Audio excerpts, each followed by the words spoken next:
Hey, Dr. C here. I'm continuing on my series today of things that you can do for yourself to relieve your own pain.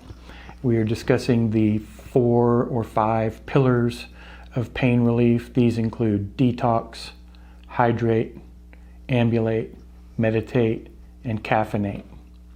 Today I'm going to start discussing detox. This is a huge subject, and it's a controversial subject, and it's probably going to rub a lot of people the wrong way.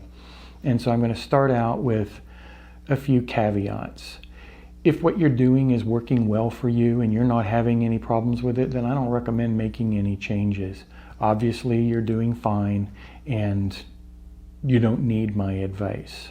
My assumption is that you're here watching these videos because what you're doing is not helping, or you're not satisfied with your progress or your function at this point. And all I am doing is discussing what I've seen work in patients over the last 20-25 years. In one of my earlier videos, I discussed what seems to be universal among patients that get better. The patients who basically take charge of their own situation and no longer seek medical care for their chronic pain. These are the patients that I wind up seeing out in public, or not at all. They're just lost to follow-up because they no longer need my care. And as I said in this earlier video, the first pillar of pain relief is detox. And detox means getting off of most substances, if not all substances, that you're using to treat your pain, at least ones that you consume and that have a systemic effect. By that I mean, if you take them orally or intravenously or rectally and they cause total body effects, they are probably having long-term negative effects on your body. Why is that? Well, if you understand the way human physiology works, we're one giant homeostatic mechanism. That means we work very hard, our physiology works very hard to maintain normalcy. And anything we do to perturb that system, our body works to undo. So, for example, we are warm-blooded animals. We maintain our body temperature within a very narrow range, and it's necessary for survival. It's necessary for normal cellular function. If our body gets a few degrees too warm, it can kill us. If our body gets a few degrees too cold, it can kill us. And so we don't go outside in the wintertime and suddenly our body temperature drops to the ambient temperature outside. We'd be dead.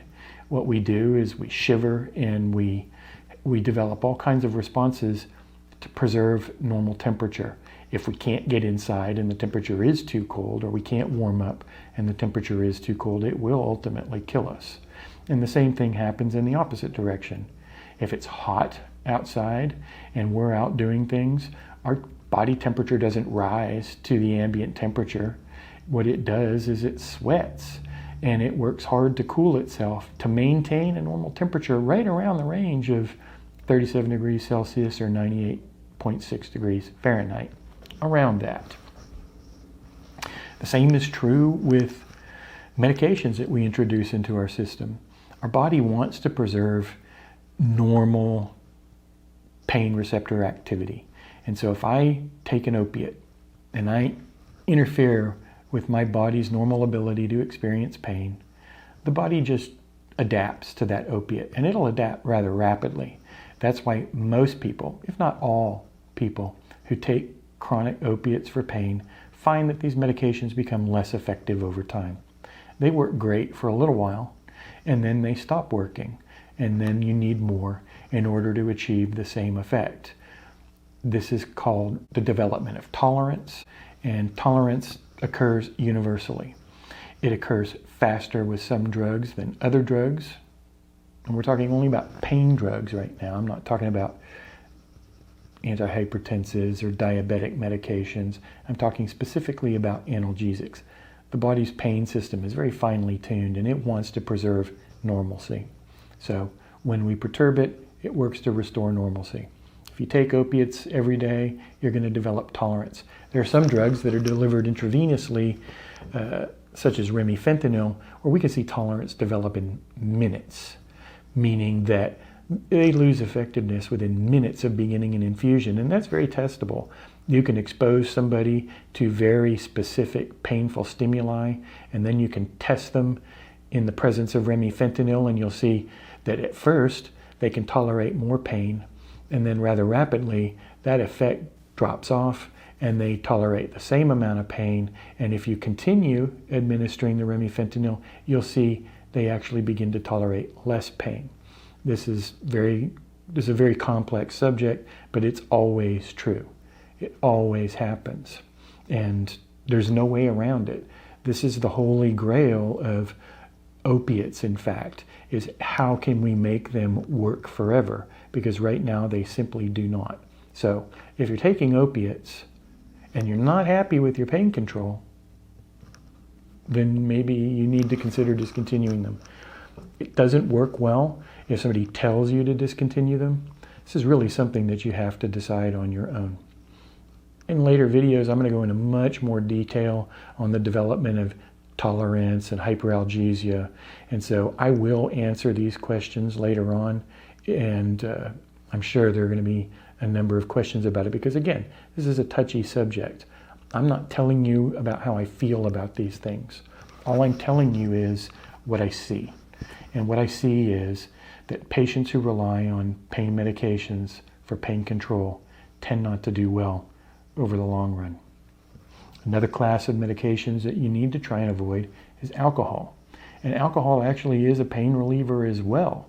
It has some utility in relieving pain. When I was in medical school, an old family doctor who was a professor of ours, who used to practice out in the country in small towns where there was limited access to care, would tell patients who were passing kidney stones, well, go out and buy yourself a case of light beer and start drinking it.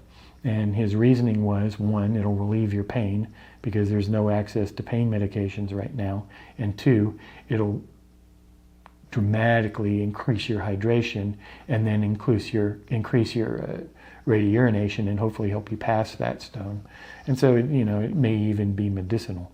We use ethanol to treat other medical conditions, although less and less frequently in the 21st century, but it still has an application. However, the amount of ethanol that you need to consume in order to get pain relief comes with a number of other negative side effects, and probably in the long run isn't worth it. I mean, you can be, it can impair you, it can leave you hungover, it can kill you if you get a high enough blood alcohol content. And I'm not saying you need to be a teetotaler, but the less alcohol you consume, the better you're going to feel, the better your function is going to be, and in the long run, the less pain you're going to have. Alcohol is another touchy subject, and again, I'm not telling you not to drink alcohol. I'm just telling you what I see. The patients that do the best tend to discontinue ethanol or alcohol as well.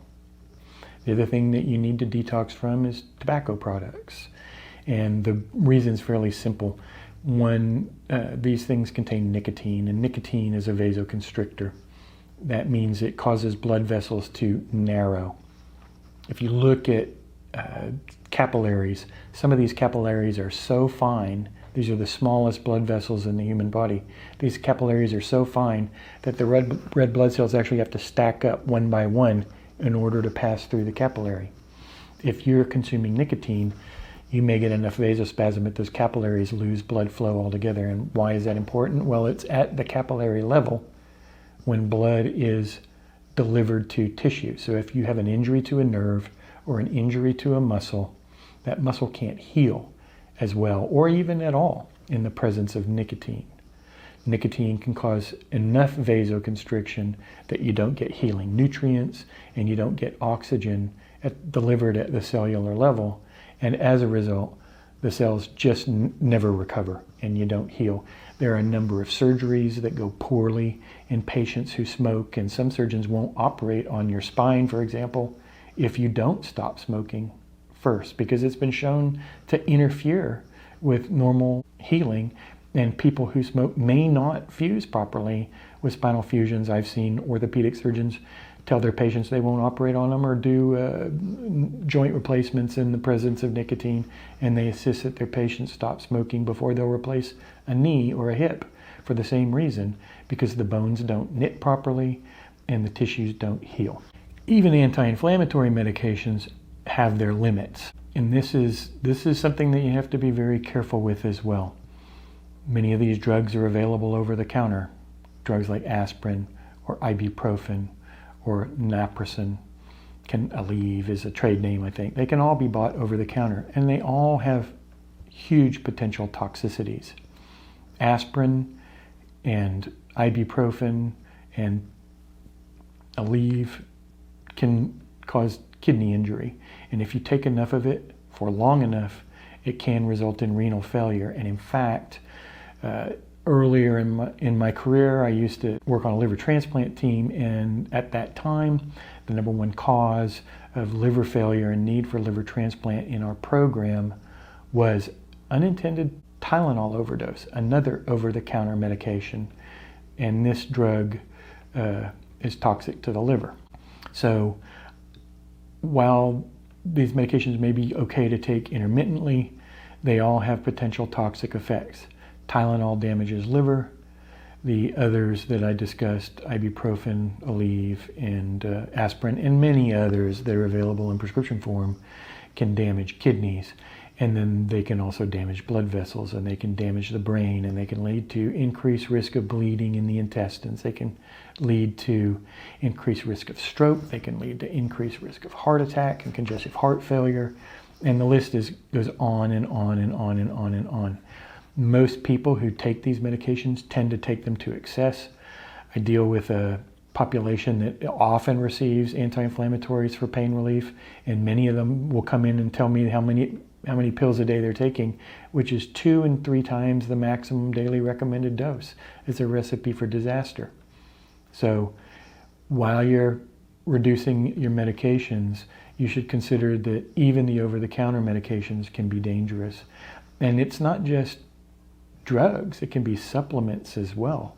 I mean, many of these supplements, well, all of them are drugs. Anything you put in your body has the potential to have effects that are unintended. I had a friend who used to take milk thistle because he wanted to protect his liver, I think, and he wound up developing problems with liver function. It got so bad that he was getting ready to have a liver biopsy before one of his doctors asked about the supplements he was taking and had him discontinue milk thistle, and that seemed to solve his problem.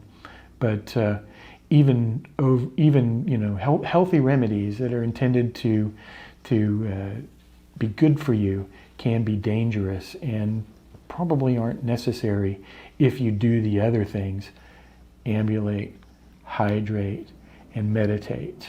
You'll find that you can do many things that don't require chronic medication use. I hope this video has been helpful. I will go into greater detail in later videos if there's interest. I'd appreciate it if you like the video and subscribe to the channel. And if there are questions, please leave them in the comments. I'll pay attention to the comments. I read the comments. I may not respond to you on an individual basis, but I will take them into consideration when I produce further videos. Thanks for watching.